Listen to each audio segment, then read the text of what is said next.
It is now time for us to present our Freedom Award. This is our highest award. It's presented to an individual or a group that has served our country and its citizens with selfless dedication to further the cause of freedom. We now have renamed it. We call it the Colonel J. Quincy Collins Freedom Award for good reason. If you looked up the word patriot in the dictionary, there would be a picture of Colonel Collins right there, because that's what he is. He's the founder of the Carolinas Freedom Foundation. He's the man who looked around a few decades ago and said, why are all these veterans putting on their own parade? Why isn't somebody doing that for them? They need to have somebody doing that on their behalf and show them that we honor and respect them. And so he did it. He gathered some folks together and did that, and it grew from there. The Carolinas Freedom Foundation was born. This year's recipient of the Colonel J. Quincy Collins Freedom Award is Foundation Forward, Inc. It is founded by Vance and Mary Jo Patterson. Foundation Forward Incorporated's three principles are providing education on American history and civics so people will know how the government is supposed to work, Sergeant Major, providing easy access to see the documents in a local setting, and providing communities a place to honor and reflect so they can see what our founding documents are. Vance and Mary Jo Patterson's efforts to install what they call Charters of Freedom displays, which are life-size replicas of the Declaration of Independence, the U.S. Constitution, and the Bill of Rights across the Carolinas and the country, caught the attention of the Carolinas Freedom Foundation, which works to inspire patriotic citizenship in our youth and in our community. So I'm going to ask you to please direct your attention to the screen so you can see more.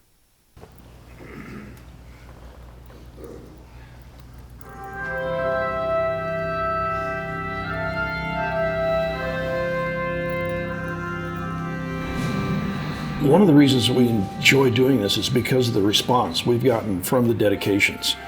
I don't see it so much when I'm up on stage doing the talk, but I have people coming up to me afterwards. I've had high school history teachers coming up with tears in their eyes, thanking us for what we're doing, helping to preserve American history, because they see it fading away. I've had older veterans come up with just shaking their heads and shaking my hand and just saying there are no words. And it's reactions like that really let us know that we're touching a lot of people, even the ones that don't come up and say anything afterwards. It's a very rewarding experience for us. I agree. It's just so much fun at the end when everybody comes up and shares their stories of what it means to them, and you just know that this is going to continue with more and more people going to visit those settings and looking at those signatures, and they're right there. The settings themselves, we've had to change the graphics because some of the old style of writing is hard to read, but the signatures are exact copies of the original signatures, and it just really does something to you. I know there's been times where we sat at the dedication and kind of looked around at all the people. I mean, we've had as few as 50 people at a dedication. We've had as many as 1,000. And to look at the people and see the participation of the communities, bringing out the scout troops, the choirs, the local band, the veterans groups showing up, the military, law enforcement, and honor guards and things like that, and we'll kind of look at each other and say, can you believe this is happening? That it's not about us, certainly, but But it wouldn't have happened if we hadn't brought that setting, and here they all are together and celebrating America. It's just amazing to see the communities turn out and the effect it has on them, and then knowing that after we're gone, those settings are going to be there for just generations. This honor is truly unexpected. As I've always said, and I tell the foundation, this is not about Mary Jo and I. It's about what we're doing for these communities and helping to preserve American history and civics, teach civics. Getting an award it's really something we're not used to and very much appreciated. It is quite the honor. We're just regular people. We're just a couple of Americans that like our country and would like it to be preserved.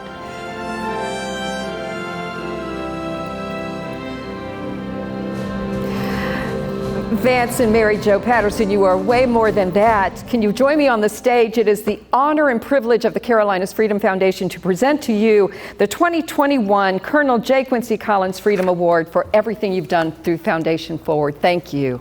Thank you, sir.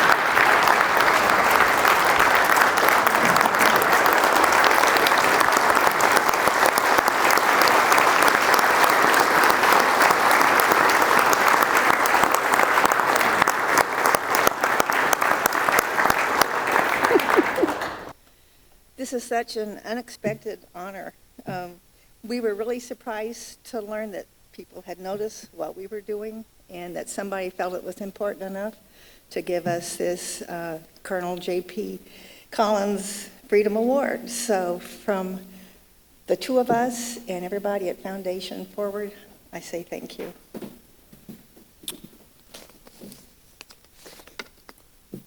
What a true honor it is to be here today, and a privilege. Normally we do dedications on Veterans Day. I remember one in particular back about 5 years ago was up in Clark, South Dakota. And we got up in the morning and it was 11 degrees outside. And we went to set up, and by the time the wind was blowing, snow on the ground, by the time we did the presentation, it was like 17 degrees. But it was an amazing turnout. The Governor Kristi Noem, showed up and did the keynote address. And we knew then she was going to be a tremendous presence on the national stage. The reaction from the veterans was incredible for her. Now, one of the things I've learned is do not follow this guy as a keynote. I mean, what a contrast. Not just in the height. I mean, I met the governor of Alaska about 5 weeks ago, and he's 6'8". And when I shook his hand, that was an experience for a guy like me. So I'm very much looking forward to shaking your hand in a little bit.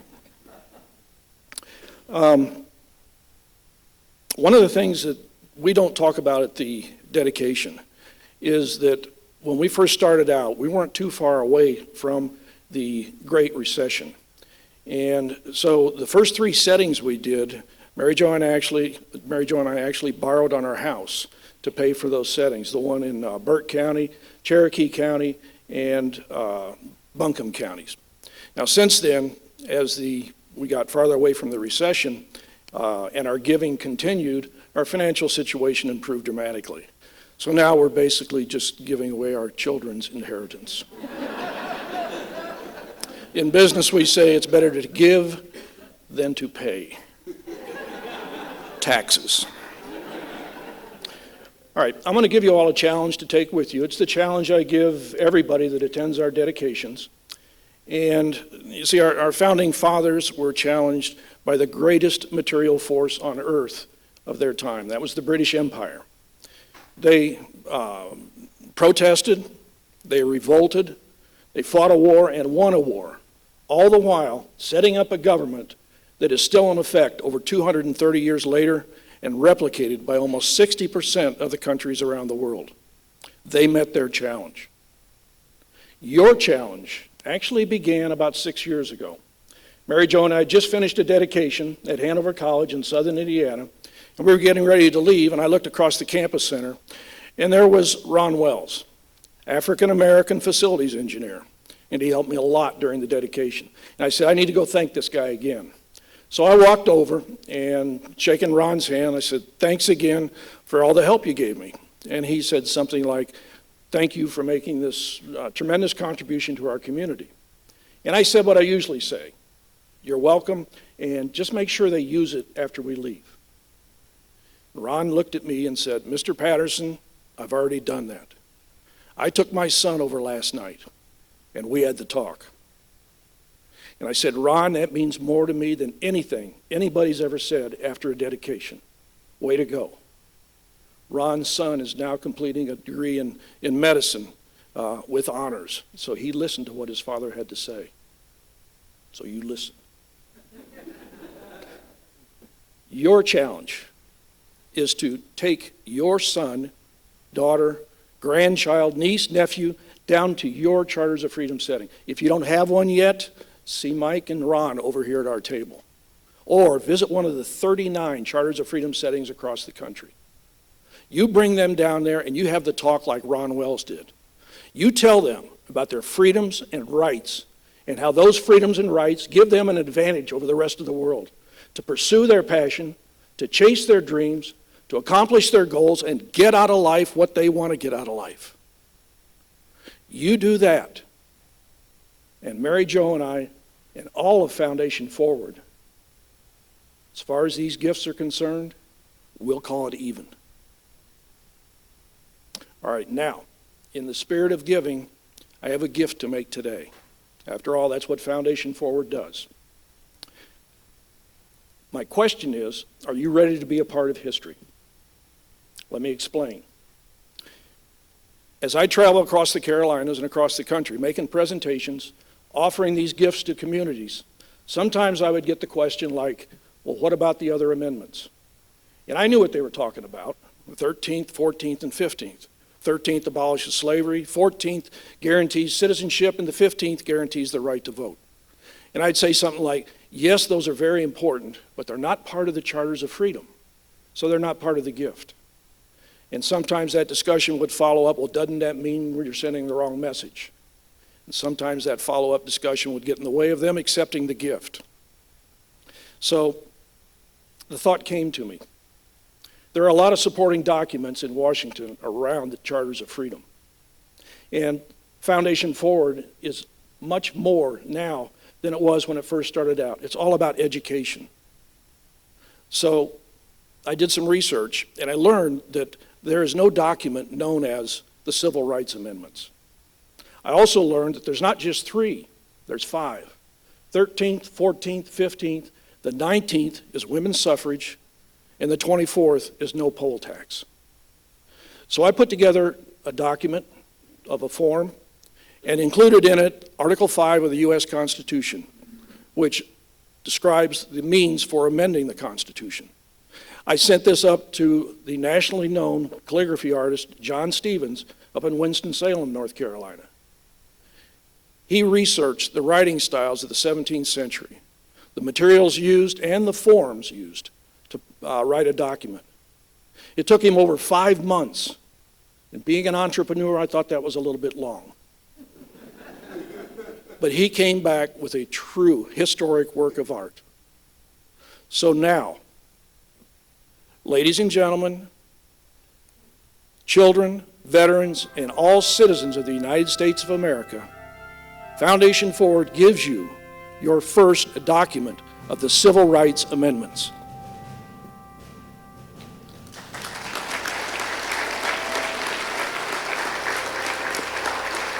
There's a framed copy gifted to the foundation here in the lobby so everybody can see it on the way out if you can't get up here and see it. I'm done talking now. Thank you.